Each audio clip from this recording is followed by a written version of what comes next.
अस्सलाम वालेकुम जी। बस मैंने कहा चलें आज ये वीडियो भी डाल देती हूँ क्योंकि काफ़ी टाइम से शूट की हुई रखी हुई थी। जब हम इस्लामाबाद गए थे या अय्यूब नेशनल पार्क है, इसमें शाम के बाद लाइट्स ऑन होती हैं, बड़ी खूबसूरत लाइट्स ऑन होती हैं। मैंने वीडियो रिकॉर्ड की थी। देखिए कुछ कुछ चीज़ें थी। ये मेन गेट है वहाँ का, अय्यूब नेशनल पार्क का। और ये देखिए ये 7 से 8 होती हैं, 3 घंटे ऑन होती हैं। फिर 9 से 10 होती हैं मेरे ख़्याल से, और 10 से 11 इस तरह से कुछ होती हैं। लेकिन ये शाम में ही 7 बजे स्टार्ट होती हैं। हर 3 घंटे चलती हैं, एक एक घंटे के गैप से। इतनी ज़बरदस्त लाइट्स हैं, इतने सारे शेड्स हैं इसके अंदर, इतने ज़्यादा स्टाइल से लाइट्स ऑन होती हैं। लोग देखें किस तरह से जमा हो रहे हैं देखने के लिए। लोग अंधेरा भी हो गया था, वापस आने के लिए एक टाइम होता है कि इस टाइम पे लाइट ऑन होगी, तो सब यहाँ पे जमा होना शुरू हो गए थे लाइट देखने के लिए। जो हम जैसे न्यू लोग आए हुए थे और जो वहाँ के रहते हैं वो तो रोज़ ही देखते होंगे। बहुत अच्छा, बहुत खूबसूरत पार्क है, वॉक करने के लिए बहुत अच्छा बनाया हुआ है। इतनी फैमिलीज़, जब हम लोग वापस निकल रहे थे तो बहुत सारी फैमिलीज़ आ रही थी। और मेन गेट की इंटरेस्ट पे ही ये लाइट्स ऑन होती हैं। आप लोग जाएं तो इस हर टाइम पे जाइएगा। रात के 7 बजे ऑन होती हैं। हम लोग चले गए थे 4:30 पौने 5 के करीब। हमने सारा ज़ू देख लिया था अंदर का, काफ़ी सारे घूम लिए थे। वहाँ पे एक भूत वाला भी वो दिखाते, सारी फिल्म की तरह ही होता है, वो भी अंदर से चल रहा होता है, वो भी देख लिया था हमने। फिर हम लोग 7 बजे यहाँ पे आ गए थे। हमें पता है लाइट्स ऑन होंगी, 7 बजे हमने लाइट्स देखी। फिर मैंने काफ़ी देर तक इसको रिकॉर्ड की वीडियो। फिर मैंने कहा चले अब मैं इसके बीच में से चलूँगी। तो आप लोग देखिए, एंजॉय कीजिए, आप लोगों को पसंद आएगा। और अगर इस्लामाबाद जाएँ तो ज़रूर जाइएगा। देखिए किस तरह के कलरफुल माशाल्लाह लाइट्स हैं, बहुत मज़े की लाइट्स थी।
राहिल के लिए और उमर के लिए भी को ये जलेबी और दूध जलेबी। ये वॉक करने गए हैं तो मैंने कहा चले मैं गर्म दूध में भिगो देती हूँ।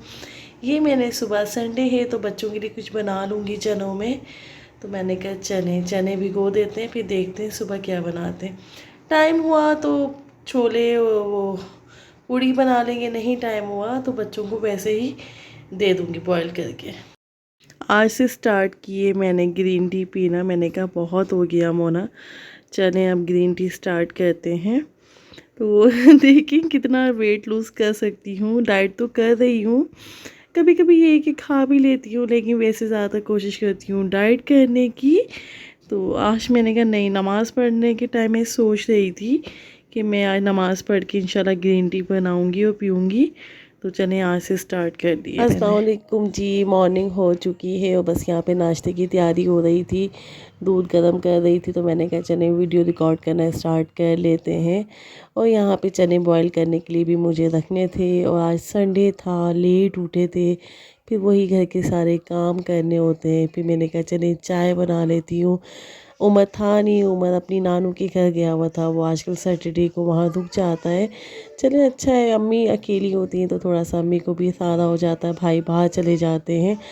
और मैं कह रही हूँ ना, मेरी लाइफ बहुत आसान हो गई है अम्मी के आने के बाद। कहीं जाना आना होता है, बच्चे रह जाते हैं आराम से। अब वो मसला नहीं होता कि पहले मैं सोचती थी मैं कहीं जाऊँगी आऊँगी, बच्चे किधर जाएंगे, बच्चों के रूटीन से चलना है, बच्चे ट्यूशन जाएंगे तो जल्दी जल्दी आना है, ट्यूशन वाली को कॉल करना है। लेकिन अल्हम्दुलिल्लाह बहुत सारे मसाइल हल हो चुके हैं। अपनों का बहुत सारा होता है। और बस राहिल की कुछ तबीयत ठीक नहीं थी तो फिर मुझे यही था कि चलो आज राहिल को रोटी बना के दूंगी, पराठा नहीं देती बना के। यहाँ पे हम नाश्ते की तैयारी कर रहे थे और बस फिर मैंने कहा नाश्ता करने के बाद कहीं ना कहीं निकल जाएंगे, लेकिन नहीं हिम्मत हुई, तबीयत ठीक नहीं चल रही है। बुखार, मेरा बहुत बुखार चल रहा है, मुझे फ़ीवर कम नहीं हो रहा है, फ़ीवर हो रहा है, फ्लू हो रहा है, मुझे गले में बहुत पेन है। तो बस वेदर चेंज होने की वजह से बहुत सारी चीज़ें हो रही हैं साथ में। यहाँ चने बॉईल कर लिए थे, बहुत सारे काम करने जाना था तो मैंने सोचा था मैं और राहिल जाएंगे, पर नहीं जा सके। तो किचन का काम सारा मेरा वाइंड अप हो चुका था और मुझे बहुत शदीद भूख लग रही थी। मैंने नाश्ता नहीं किया था तो फिर मैंने कहा चले मैं अपना आज वही स्टार्ट लिया है तो कोशिश करूँगी डाइट करने की। फिर मैंने ब्रेकफास्ट में यही लिया, अस्सलाम वालेकुम माय यूट्यूब फैमिली, कैसे हैं आप सब? होप करती हूँ बहुत अच्छे से होंगे। आप सबकी दुआ से अल्हम्दुलिल्लाह बिल्कुल ठीक हूँ, खैरियत से हैं। तो बस आज का व्लॉग स्टार्ट करते हैं। Welcome to my new vlog. अगर मैं उना का व्लॉग पसंद आता है तो लाइक शेयर कमेंट्स करना ना भूलिएगा। मेरी तबीयत ठीक नहीं है, गला बहुत ख़राब है, फीवर फ्लू चल ही रहा है, लेकिन वेदर चेंज हुआ है तो इस वजह से तबीयत ऐसी हो रही है। कराची का वेदर ऐसा ही है, कराची का यही होता है। अगर थोड़ी सी भी ठंड बढ़ती है ना, वैसे तो इतनी ख़ास ठंड होती नहीं है, ठंड होती है तो वो बीमार करने वाली ठंड होती है कि तबीयत ख़राब हो जाती है। थोड़ी सी ठंड हुई है लेकिन वो इतनी डस्ट है, पॉल्यूशन से यहाँ की ठंड के साथ साथ वो एकदम हवा भी ड्राई सी हो जाती है। तो बस तबीयत ऐसी मोस्टली लोग, ज़्यादातर लोग बेचारे बीमार हो रहे हैं। फ्लू फीवर यहाँ के कराची के लोगों को रहता ही है ठंड के अंदर, लेकिन चलें ठीक है, कोई बात नहीं, ये भी एक लाइफ के साथ है। तो चले जी, ब्लॉग स्टार्ट हो चुका है, देखते हैं क्या क्या बना सकती हूँ। कल कुछ नहीं बनाया था, तबीयत ठीक नहीं थी, कल तो आवाज़ बिल्कुल भी नहीं निकल रही थी। आज तो फिर भी चले कुछ बेहतर है तो मैंने कहा चले। सैटरडे संडे कैसे गुजर जाता है पता नहीं चलता। सैटरडे तो चलो फिर भी कहीं आने जाने में गुजर जाता है, संडे का तो बिल्कुल भी नहीं पता चलता। लेट उठते हैं, नाश्ता करते हैं, फिर बस बच्चों की तैयारी में और राहिल की तैयारी में ऑफिस की निकल जाता है। राहिल अपनी तैयारी खुद करते हैं, बस मुझे ये होता है कि बच्चों के यूनिफॉर्म टाइम से रेडी हो, बच्चों के शूज़ रेडी हो, बच्चों के बैग रेडी हो, बच्चों का क्या लंच लेके जाना है वो देखना है, रात में जल्दी सुलाना है, सुबह जल्दी उठना है, बच्चों को अच्छे से। चले जी, फाइनली बच्चों के कपड़े रेडी हो चुके हैं और मुझे यही होता है कि बच्चों के कपड़े रेडी हों तो मुश्किल नहीं होती बिल्कुल भी। संडे होता ही बच्चों की तैयारी करने के लिए। तो चलें जी, बच्चों के कपड़े रेडी हो चुके हैं। आज सारे स्कूल के बैग, यूनिफॉर्म, शूज़ सब रेडी करके सोती हूँ सुबह में, फिर मुश्किल नहीं होती मुझे। ये दोनों बच्चे बैठे हैं, अभी नहा के आए। मैंने कहा सुबह में ठंड हो जाती है तो बच्चे नहीं नहाएंगे, मंडे है, सुबह स्कूल जाना है बच्चों को। मेरा भाई नानू के घर आया नहीं यार। उमर अनाबे को कल से टेंशन हो रही है कि उमर आया नहीं। उमर ने नाइट स्टे, सैटरडे नाइट थी तो अपनी नानू के घर गया हुआ था। अब अनाबिया पूरी रात हो रही थी, मामा भाई को बुलाइए, भाई याद आ रहा है। कभी गए नहीं है इस तरीके से। अब इनको फ्राइज़ चाहिए तो बस शाम हो चुकी, मैंने कहा चले बच्चों को घर में फ्राइज़ बना देती हूँ। ये लोग वेट कर रहे हैं। अच्छा ये होता है कि घर का थोड़ा सा ये कि ऑयल घर का होता है, बाहर का पता नहीं कैसा होता है, फिर बच्चों को नहीं फील करता देने को। और कटिंग करती हो अभी। चलो अब गिर जाओगे, बैठ जाओ आराम से, लग जाएगी मेरे बेटे को। हाँ वो मैं मारती हूँ। ये देखिए उमर नानू के घर से क्या लाया है। पकड़ो ना, तो आप डरे क्यों, डरो नहीं। हाँ बस हाथ नहीं खाएगा, नहीं खाएगा।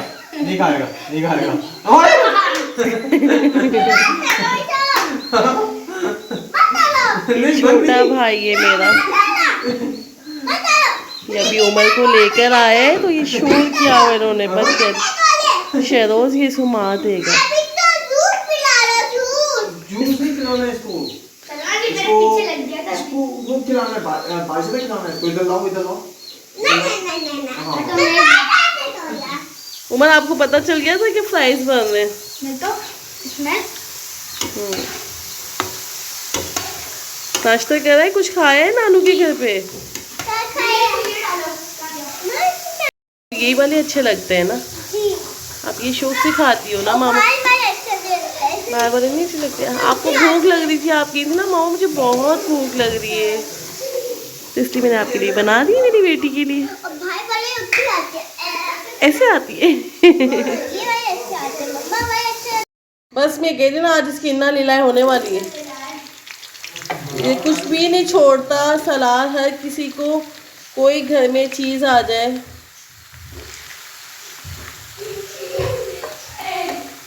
आज चूजे का आखिरी दिन है।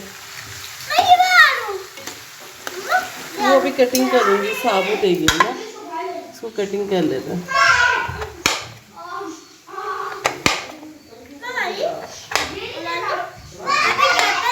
कबूतर को भी सलाद नहीं मारा है। अलादे अब इसमें मसाला डालती हूँ, सॉल्ट डालते हैं, केचप के साथ खाओगे। हैप्पी नहीं है ना स्पाइसी? मेरी शहजादी हैप्पी है। उमर हैंड वॉश नो, पहले बात लो उसके बाद खाना। मेरी भी आप तो नहा के आई हो ना। बस ये वाले उमर भाई को देंगे और बना लेते हैं सलाद के लिए। ये अम्मी के वहाँ से आए पापड़, भाई आया है ना उमर को छोड़ने। पापड़ बहुत मज़े के होते हैं, मुझे तो बहुत अच्छे लगते हैं। अक्सर इसको सेक के सब्ज़ी भी बनती है और मैं वैसे भी खा लेती हूँ। तो मैंने कहा चले, सुबह से वो एप्पल ही खाया हुआ था तो चले चाय के साथ खा लेते हैं, थोड़ा सा डाइट को आगे पीछे कर लेते हैं। एंड लेने आई हूँ। इंशाल्लाह एक नए ब्लॉग में मिलूँगी, बहुत सारी दुआओं के साथ, प्यार के साथ। खुश रहिए, हंसते मुस्कुराते रहिए। इंशाल्लाह नए ब्लॉग में मिलेंगे बहुत सारी दुआओं के साथ। अल्लाह हाफिज़।